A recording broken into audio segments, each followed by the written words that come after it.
لوگ حج پہ جا رہے ہیں، لبیک اللہم لبیک کی صدائیں گونج رہی ہیں، تو میں چلو آپ کو اپنے نبی علیہ الصلوۃ والسلام کا حج تھوڑا سا سنا دیتا ہوں۔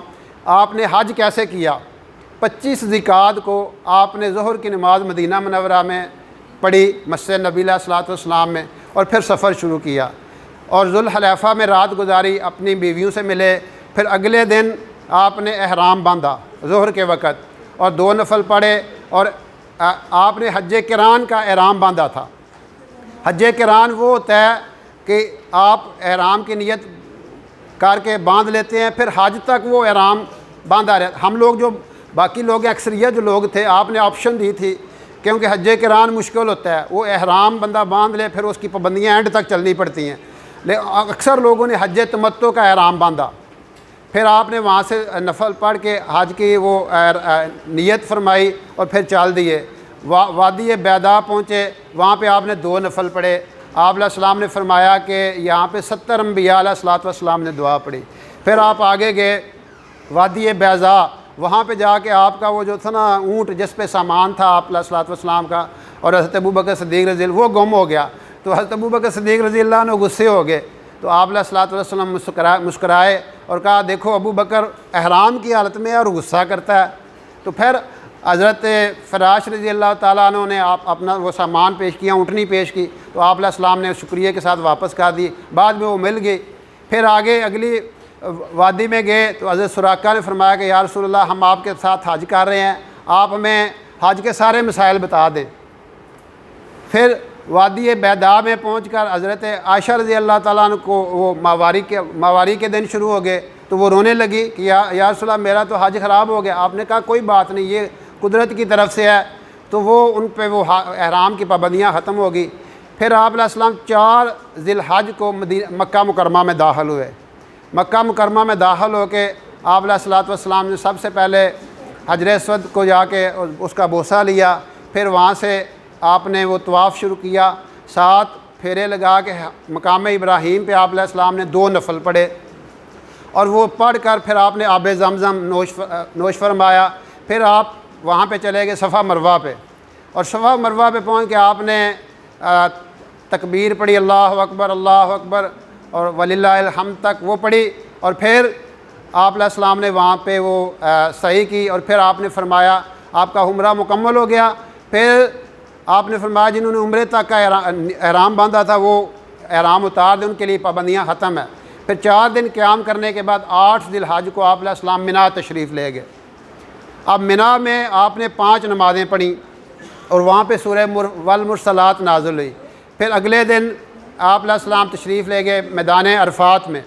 وہاں پہ آپ نے فجر پڑھی، پھر زور اور عصر جو ہے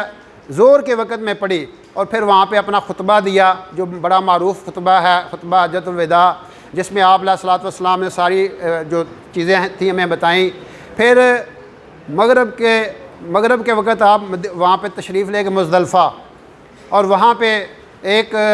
صحابی جو تھے وہ اونٹ سے گرے اور ان کا انتقال ہو گیا، تو آپ علیہ السلام نے فرمایا کہ جو احرام کی حالت میں بندہ اس کی موت آ جاتی ہے وہ شہید ہے، اور قیامت کے دن وہ احرام کی حالت میں اٹھے گا اور لبیک اللہم لبیک کی صدائیں لگاتا ہوا وہ جو ہے نا وہ جائے گا۔ پھر آپ صلی اللہ علیہ وسلم نے یہاں پہ میدان عرفات میں زور سے لے کے مغرب تک امت کے لیے دعا کی، اونٹنی پہ بیٹھ کے، قصوہ اونٹنی تھی، اور 5 گھنٹے مسلسل امت کے لیے دعا کی، اے اللہ میری امت کو بخش دے۔ تو اینڈ پہ آ کے اللہ تعالیٰ نے فرمایا میں نے سب کو بخش دیا سوائے ظالموں کے، اور یہاں پہ آ کے مزدلفہ میں اللہ نے وہ بھی دعا قبول فرما لی۔ مزدلفہ میں آپ نے فرمایا اے اللہ یہ دعا کی،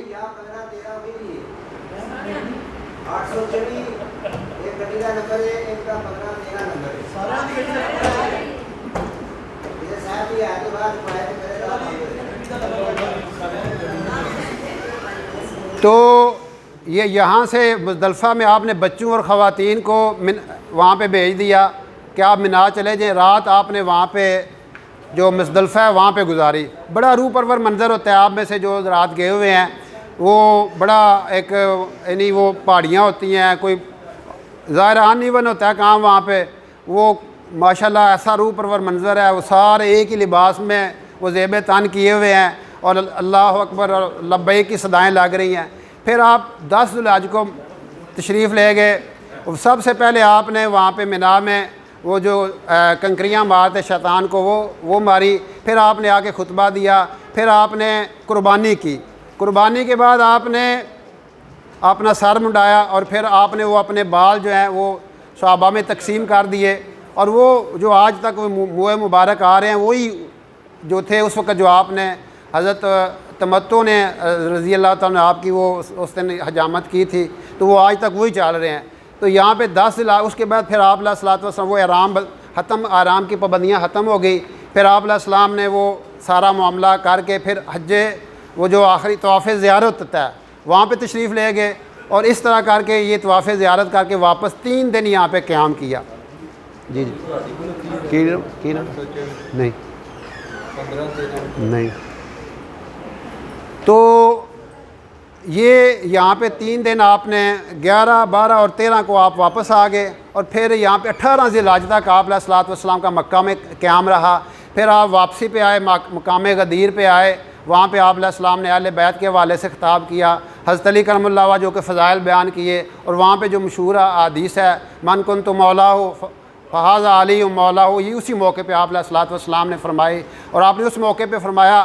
حضرت علی رضی اللہ تعالیٰ عنہ فرمایا کرتے تھے کہ میرے حوالے سے 2 جماعتیں، ایک جماعت تو بہت زیادہ جو فضائل میں آگے چلی جائے گی وہ خطرے میں ہے، اور ایک بہت زیادہ جو عداوت کا مظاہرہ کریں گے وہ بھی خطرے میں ہے۔ تو اس طرح اللہ کے رسول صلی اللہ علیہ وسلم جب واپس مدینہ میں داخل ہو رہے تھے تو آئبونا تائبونا عابدونا لربنا عابدون،